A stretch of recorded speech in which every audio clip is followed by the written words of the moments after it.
Welcome, YouTube. This is Acid Root. So I'm going to review the debut album by Linkin Park, the Hybrid Theory EP. Now, if you think Hybrid Theory is Linkin Park's debut album, you're kind of right, but there actually was a Hybrid Theory EP project that came out in 1999. Now, this is a rare item. It's very difficult to find. You can find it on eBay for like 500, 400, sometimes $1,000, something like that. They only made like 1,000 copies of it back in 1999, and the only other way that it was really obtainable was through Linkin Park's fan club called the Linkin Park Underground. Now, back in 2001, if you were one of the original members of that fan club, the first 500 or so, you were to get the Linkin Park EP, which is what this project is. Basically, and this is a very kind of lit album. I just would have to say, I think in some cases, I would almost say if this would have been an album as opposed to Hybrid Theory being the album, the one from the year 2000, I would have said that there's a number of moments on the Hybrid Theory EP that I actually like better than the Hybrid Theory album, minus songs like Crawling and In the End and possibly like One Step Closer. Just basically the singles. I mean, I admit that the singles on Hybrid Theory, the album, are probably a little bit more polished and definitely have that real tumultuous kind of feel towards them. But the Hybrid Theory EP is pretty fucking raw. I just would have to say it's a great taste of what Linkin Park was to go on to become. Chester's on fire on here. Mike Shinoda's on fire on here. The rest of the band is on fire on here. They have some great instrumentals, great instrumentation, great energy. This overall great charm towards this. I feel like if there's weaknesses to this project, it's mainly just the fact that there's not enough songs and the instrumentals don't quite hit as hard as they would later. Like Linkin Park occasionally will do instrumentals. I think on a couple of their albums they've done it, but the instrumentals this time are not that good. But I would have to say that the songs, minus one song, I definitely was quite charmed by this project. It definitely stands. Like all of a sudden, I had never heard this album prior to like today or a few days ago, but the thing I would have to say about it is basically the context that this is one of Linkin Park's best albums. I mean, far and away, I think it stands to reason if you were to find this project and want to obtain it for $400, I mean, minus the fact that it's only 6 songs or 5 songs, I would definitely have to say that it's worth the investment just because of the raw energy as far as what Linkin Park has to offer. It's just definitely a very talented project and showcases skill that was definitely a hit back in their early days. Now, Linkin Park has a pretty good discography, I would have to say, but this is definitely a triumph. I would have to say, straight the way through, it's a triumph.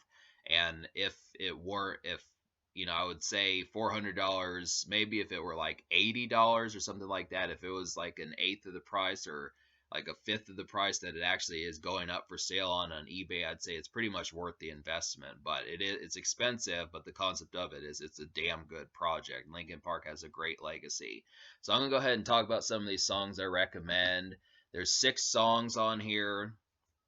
There's actually 7 songs, but 2 of them are instrumentals. There's Technique, which is just a 40-second clip, and then there's also the last 2 minutes of Part of Me. That's a 12.5-minute song. So it's got the song Part of Me is like 4 minutes, and then there's like some gray area blur type stuff, and then there's the instrumental at the end of that. So I'll go ahead and tell you the 4 songs I recommend out of the 7, or 5 if you are just counting the songs. So the 4 songs I recommend would be Carousel, Step Up, Part of Me, and One. And that's the name of the song. It's not And One, it's And One is the name of the song. That's the name of the song. It's kind of odd, but so basically the only song I didn't enjoy is High Voltage, and I didn't really like the instrumental and Technique either. I'll go ahead and knock out the songs I didn't enjoy first. High Voltage just kind of struck me as like a backyard and junkyard type song. This kind of wasn't really night oriented or night venue oriented. This kind of felt this kind of in the surroundings, more out in like the concrete jungle type stuff, somewhere like that. I saw the arrangement just being like some sort of backyard or junkyard, something like that. But I really didn't like the beat on this one. It's pretty much the only one that I didn't like the beat on out of the songs that they delivered. And then Technique, I really didn't like the instrumental for this. It just kind of had some odd instruments that they kind of paired together. The turntables weren't really that interesting in there either. Kind of felt like an odd placement for that. I think a more kind of neo type instrumental would have probably been better, something more electronic. I mean, I know they would get to electronic later, but the beats that they have on this album compared to what they did on Technique just completely blow Technique out of the water. And that's just kind of the concept. It's the same thing with like the pseudo seventh song that's tacked on to Part of Me. This was not that this was not that interesting and instrumental. But so I'm going to talk about the four songs I did enjoy. So these four songs: Carousel has a nice hazy evening type feel. Definitely like that one. Felt like a night venue, and uh, this really, I mean, the two songs I would recommend for kind of stepping out in like a night venue would be Carousel and then And One. Both of these kind of have that kind of feel towards it. There's two songs that have Chester and Mike Shinoda in the regular rap rock type style of Linkin Park, like on Hybrid Theory and Meteora. And then I would say that Step Up is a Mike Shinoda song, and Part of Me is a Chester Bennington song. So it's pretty interesting to get that. But to kind of talk about some of these songs, like, yeah, Carousel definitely has like this kind of hazy evening type feel.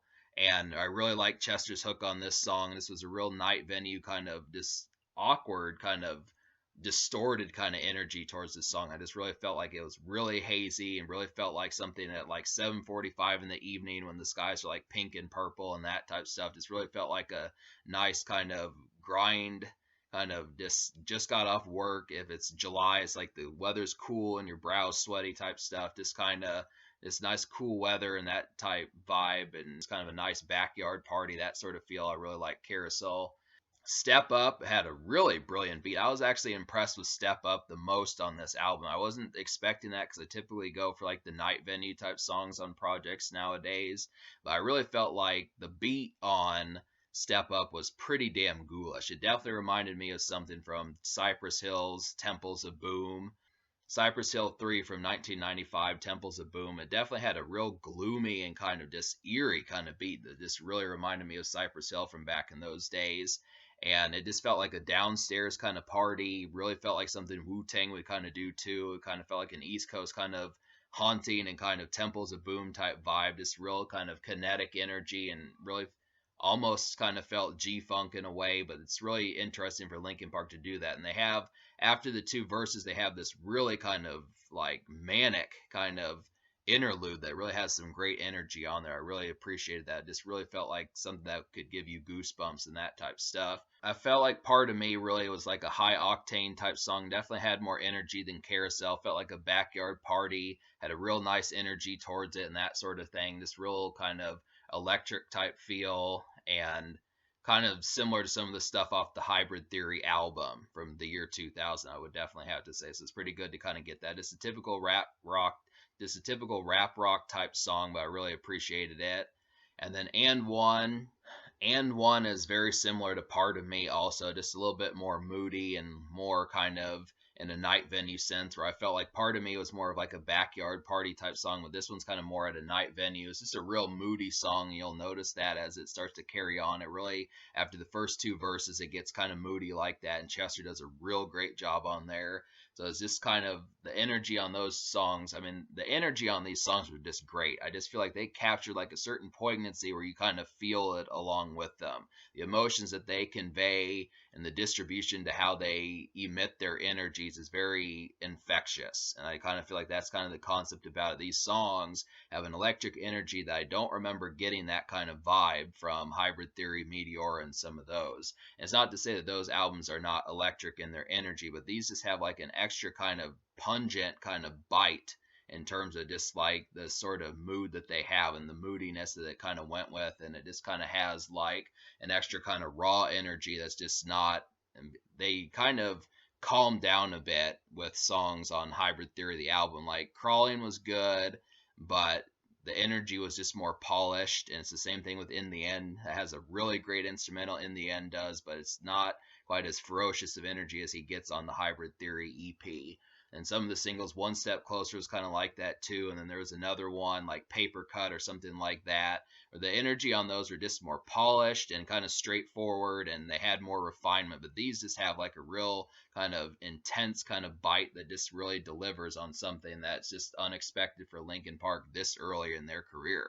And it's kind of sometimes, folks will try to say, oh, their first album was their best. Certain people that you listen to, like Eminem or 50 Cent or something, but this is actually something where if you are able to find a copy of this project and have the opportunity to get it, I would definitely recommend to get it because it's quite a qualified project in a lot of ways.